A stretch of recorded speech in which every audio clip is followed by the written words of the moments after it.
Aida for forcing my husband to take in his estranged daughter despite his wishes. So my husband and Elle are currently cooling down from a fight. And he called me a few things, including asshole. Everything is a bit of a mess right now. So emotions are running high, but I really need a sanity check and maybe some fresh arguments because I feel like we are going in circles. Long story long, my husband had a daughter when he was in his early 20s with his ex-girlfriend. They were not good for each other. A lot of fighting and just emotional abuse. So they split just before the child was born.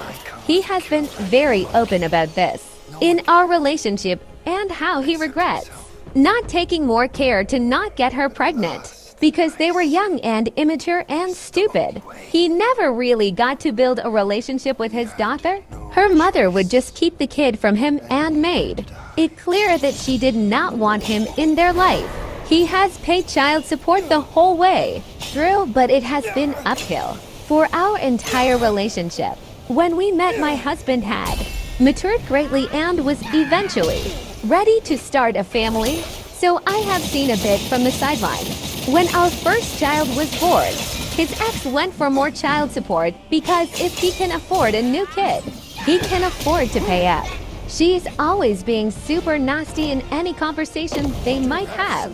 And she taught their daughter the same thing. He has tried to at least get a phone call for Christmas, and last year his daughter said some really awful things on that call, calling him deadbeat and other awful things, telling him she hates him and never wants to get to know him. She is 13 now, so I know that her mother is still influencing her a lot, but she is also reaching an age where he can't just say that she doesn't know what she is saying or how hurtful it is.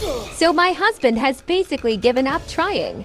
None of them want him to try, so he resigned to that. A few days ago, he got a call.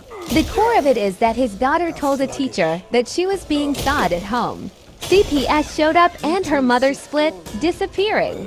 They want her to come live with us. My husband wants to decline. He has no relationship with this child. She seems to hate his gut. We have younger children and, honestly, no experience dealing with a trauma like that. He believes she would be better off with a foster family. Who knows what they are dealing with? I told him that there is no way this kid got abused, abandoned, and then getting rejected from the only family she has. We are taking her in and we will figure out the rest. That poor kid needs some stability, not getting tossed around in the system. Currently, we are not in agreement and I know that he has the last word since Lim. Just his partner and not related to this girl. Am I being unreasonable in thinking this is a huge red flag and that he needs to step up to be a father for her too? Wait for part 2 soon.